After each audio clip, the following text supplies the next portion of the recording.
Hello and welcome to this week's episode of #Leadership. What's on your mind? Remember, we're a podcast to make you stop and think about your leadership journey by speaking to amazing people, amazing stories, and experts in their field. So if you haven't already and you're watching us on the YouTube channel, make sure you hit subscribe. And if you're listening to us on your podcast provider, please make sure you follow. And we love to hear your takeaways from each and every episode. So today we're speaking to Wayne. How are you, sir? Good evening, Stuart. Very well, thank you. Yeah, so this is really important to me, this episode. We're smirking and laughing. We've had a couple of chats about this over the time we've been doing the podcast. So Wayne is the last person on my list in my little black book. I had a little look at this before we jumped on. I keep all my notepads and go back to them every now and again. When we started the podcast, I think I had about 30 people in my network that I thought that'd be really interesting to have a conversation with around leadership, and Wayne's on that list, and we're now up to, I think it's going to be 115, 114, and we finally pinned him down. We've got him. So Wayne, I know we know each other quite well from previous as well, so I'm really looking forward to share your story and your perspective on leadership. So let's introduce you. As I hit the 20-minute timer, for the people who don't know who you are, can you give us a little bit of who you are, where you come from, and where you are now? Thank you, Stuart, and thank you for inviting me to take part in the podcast. And I'm glad that you finally got me at long last. And hopefully now you'll take my name out of your black book. So, evening, everybody. My name's Wayne, and where do I come from and what do I do? I'll go into where I come from, but currently I'm a senior manager for our wonderful health service, the NHS, and I'm very proud to work for the organisation. Awesome. Okay, so tell us a little bit about how you've got there. So tell us like where you've started from, where you've got there, before we go on to the questions. Okay, so I didn't have the best of childhoods. I didn't have the best of upbringing. I came from a broken home, and unfortunately, like I say, I experienced a lot as a child that I wouldn't wish upon any child to go through. So I had to make choices at a very early age, and one of the choices I made was that because I'd had that experience as a youngster, I was looking for a family, somebody that would be proud of me, because it wasn't something I'd experienced within my own family. And because of my family, I didn't do that well at school either. And I was out of school more than I was in school. So I had a few teachers that said that I would never make anything of myself. So I had a few people that I wanted to prove wrong. So the first thing I did, and the best decision of my life, was to leave school. Because of how my birthday fell, I was allowed to leave early, and I joined the military. And like I say, it was the best decision I ever made, because it really taught me some really big life lessons. I became part of a family, a true family, where people would stick up for you, they'd have you back, and ultimately they'd put their life on the line for you, and you would do the same for them. So like I say, it taught me an awful lot at a very young age, and there's not a day goes by, and I'm sure you're the same, Stuart, where we don't put our military experience to good use. And it's something that I always fall back on. And funny enough, I believe it's something that stands you in good stead throughout your year, because it's always something that people want to have a conversation around when they see it on your CV when you're applying for different roles. So that was where I started. That's how we sort of started having a conversation as well, wasn't it? Because when we first met, it wasn't in a military context, but the fact that we had shared military backgrounds, there's always that connection, and I love that, and that shared experience. So wait, can I we'll go with your leadership thoughts. Obviously, we're #leadership. What's on your mind? And what comes to your mind when you just hear the word leadership? What resonates with you? The overriding factor for me when I hear the word leadership is responsibility. Because leadership in so many different formats with all of that comes responsibility. First and foremost, responsibility to yourself, because if you don't look after yourself, then you're no good to others, especially as a leader. But then secondly, it's about responsibility for those that you lead. You have a responsibility to ensure you give them your full attention, and you get the best out of them. You turn them into the best that they want to be. It's a huge responsibility. And one of the things that I think criticize is a strong word, but one of the things I would like to change, and I'm adamant I will change, is that I do believe leadership is a skill, and not everybody possesses that skill, but it doesn't mean that everybody can't possess that skill. But what we have to appreciate is that because somebody is good at the job that they do, doesn't mean that they will make a really good leader. So that if we're going to promote them into a position where they then have responsibility for others, i.e. a team, we must ensure we provide them with the training they need to acquire the skills to become the leader that we're looking for, and don't just take it for granted that they're good at the job so they'll be a good leader, because that the two don't always go hand in hand, and we have to take that into account. Exactly. And we've had that conversation on the podcast, and that one of my observations, and we always put it into that sales example of like the best salesperson doesn't always necessarily go into the best leadership role. And we've had lots of conversations on our social media platforms about that. And it's a fact, it's the awareness is key, that you can then start having an impact on it. So I think you started to explain about the next question, but I want you to see if you can pinpoint a moment. So we stay quite selfish on this, like stay on your leadership journey. And we ask you, like, where do you think your leadership journey started? So whether it's on reflection or there was that light bulb moment and you were conscious of it at the time. I think we were chatting before, I think you're going to go quite far back, and I love to see how far back people can pinpoint this. But where do you think that moment was? How far back can we go for the start of your leadership journey? We can go right back to when I joined the military at the age of 16 and a half. And I joined as a boy soldier, which meant that I had to do 12 months basic training and then pass out and then become a regular soldier. And during that 12 months, I was, 16 and a half, I'm at a young age, very easy to lead me astray, but very easy also to embed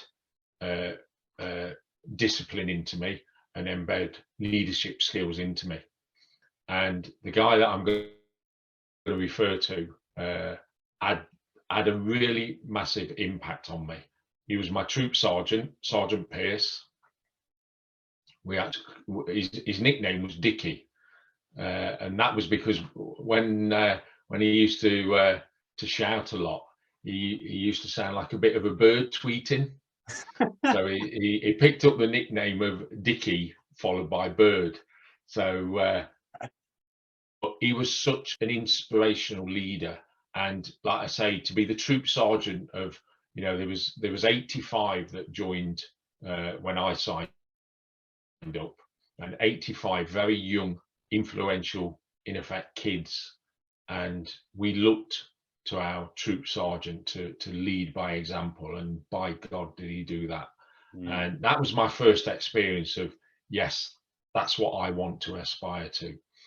And one of the main things that I always remember about him is that, yes, he was a troop sergeant, he could shout and bawl like the best of them, and he could get you marching at all sorts of different paces. He could get you doing push-ups in the middle of muddy puddles and all of that sort of thing. He had a mean streak to him, but at the end of every day, he always made sure you was okay.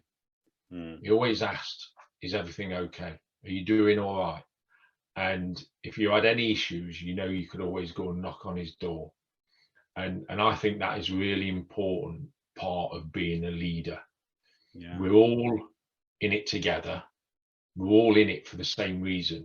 And I say this to a lot of members of my team, a lot of colleagues that I work with within my organization, is that no one of us have all of the answers.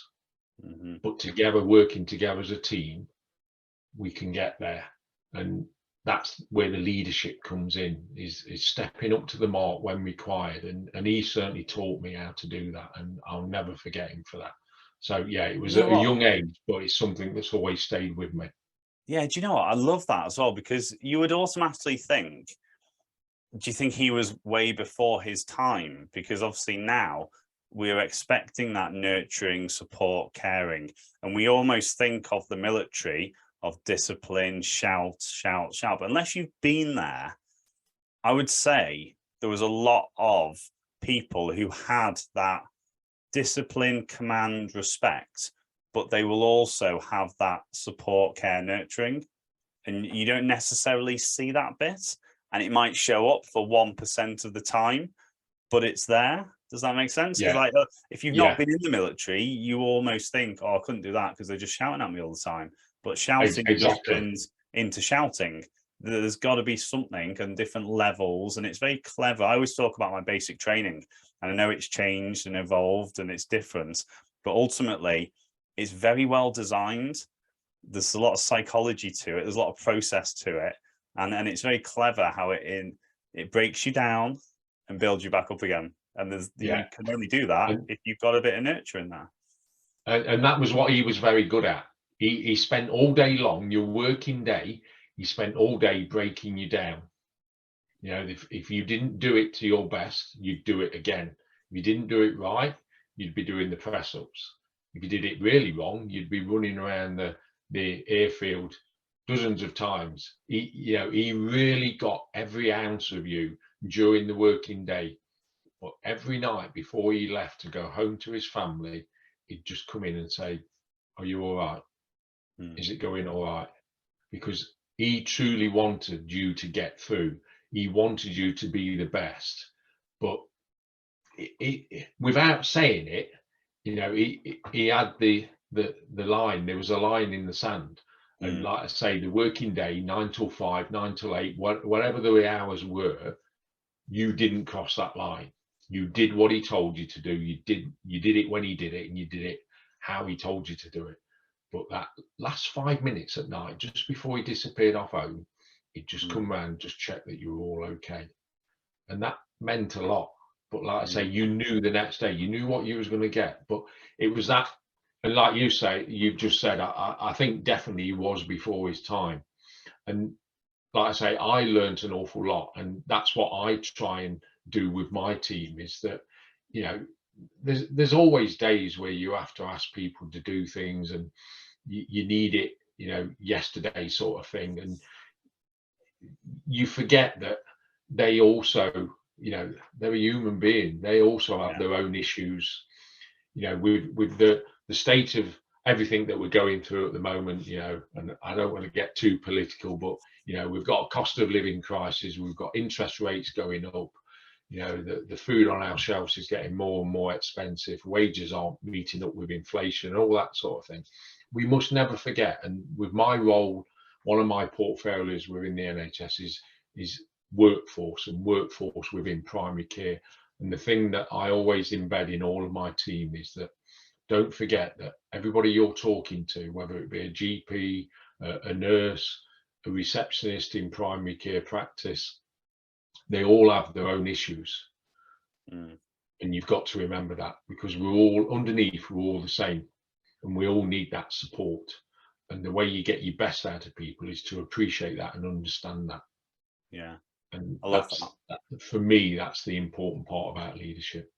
Yeah, fab. So we have some great chats about leadership. So I would like to share with the audience, just like, I'm just going to put it in there, like, just tell us a little bit about your observations, thoughts about leadership, and whether it's in your journey, whether it's what you mentioned then about what's happening at the minute. We've been having some, again, we don't go too political on this podcast. However, we've been having conversations about it. So tell us a little bit. We've got 7 minutes left. These podcasts fly by. So just gives us a flavour of the audience. Well, some of the things we have a chat about. Go for it. What do you want to pick out?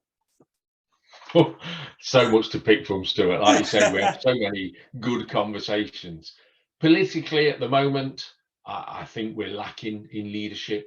The current Prime Minister And I was catching up with a few of your podcasts today, and a point that one of your previous podcasters touched on was around our Queen and the passing of our Queen, God rest her soul.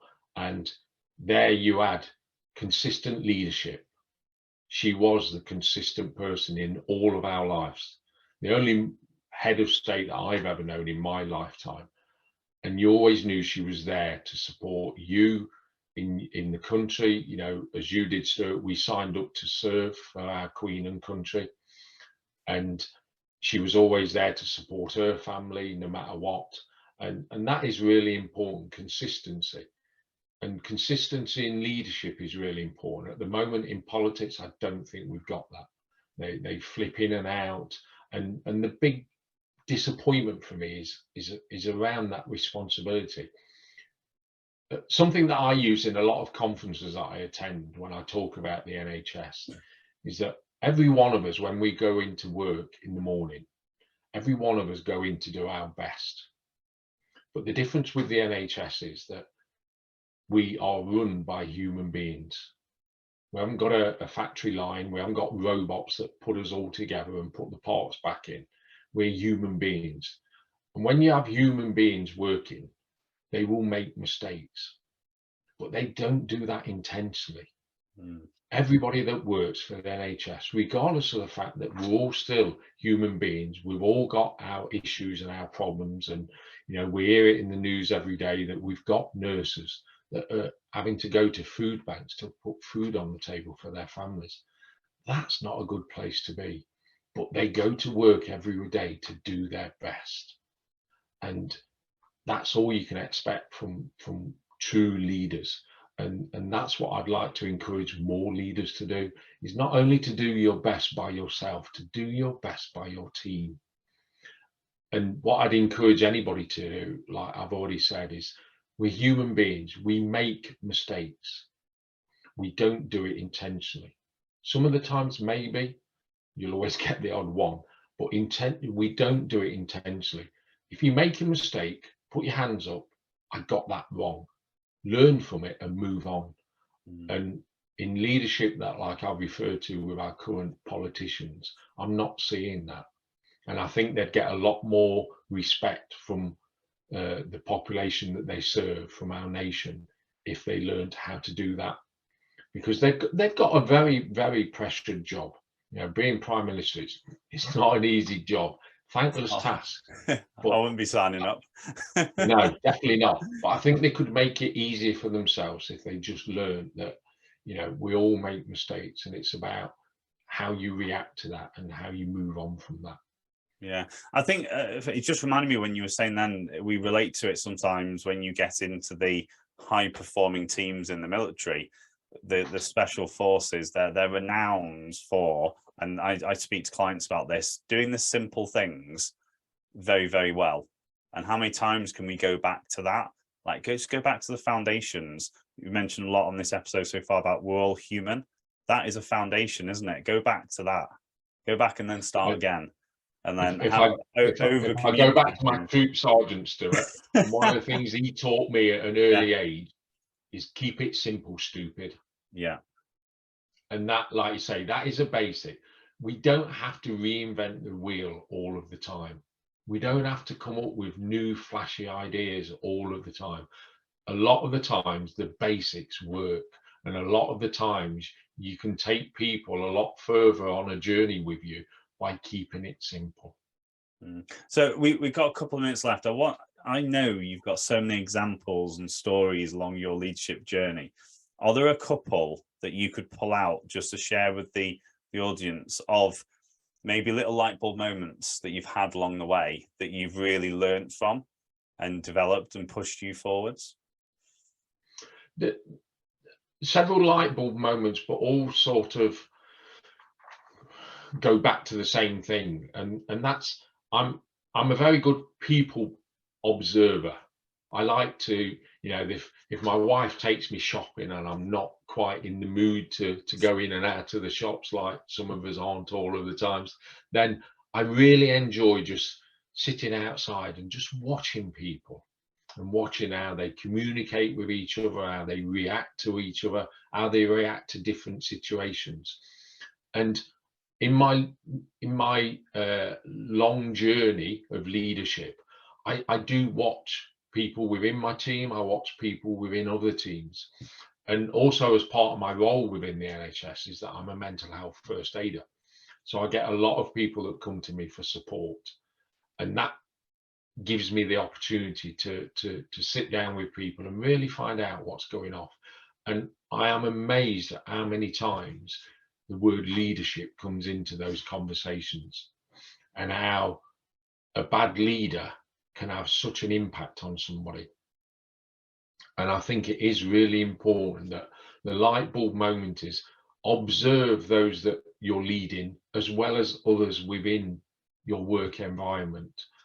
And if you see that there's issues, or if you hear that there's issues, then don't be afraid to have a conversation, because a lot of the times, and I do this an awful lot with people that come to me for support with mental health, a lot of the time sitting down, a cup of tea and a biscuit makes an immense amount of difference. A lot of people just want to get something off their chest, and they just want somebody to listen to them, and it makes them feel so much better. So don't go into leadership prejudging anybody. Take everybody on their merits and treat everybody like a human being. Treat everybody with respect, and take your responsibility as a leader really seriously. Awesome. Because you can make a massive difference. And what we want to do is have a positive impact on those that we lead. I get no more satisfaction than members of my team that progress and then get promotion and go on to bigger and better things. That's an immense achievement for me. And I feel really honoured that I've had that opportunity to help somebody achieve what they want to be. Yeah, amazing. And I think that's the take home for me. Whenever you talk about leadership, is please accept, along with leadership comes responsibility, and it can be a good thing, but it can also be a bad thing. Yeah. And let's try and keep the positive. Excellent. Awesome. What a great way of finishing the podcast. I'm just going to pick up on one thing you said about your good lady, Kerry. She's going to be joining us on the podcast as well. So you can imagine when we both join off together, we have some great conversations, because Kerry comes from the NHS background as well, has done a lot of study with leadership. So I can't wait to get her perspective as well. We're going to have a few weeks go by, a few episodes go by, and she's going to be joining us. So excellent. Wayne, thank you so much. We've managed to get this across the line. Ladies and gents, if you've enjoyed that, make sure you let us know which bits you can resonate with, which bits you can take away and plug into your leadership journey. Make sure you follow us on the podcast providers. Make sure you follow us and subscribe to the YouTube channel, because every Wednesday at 6 a.m. we have some amazing people coming in, sharing their stories and sharing their expertise. So Wayne, thank you so much again. Thank you, Stuart. It's been a pleasure, and yeah, I'm glad we finally got over the line. Yes, I'm going to be watching this back. Right, ladies and gents, see you all next week. Take care. Bye.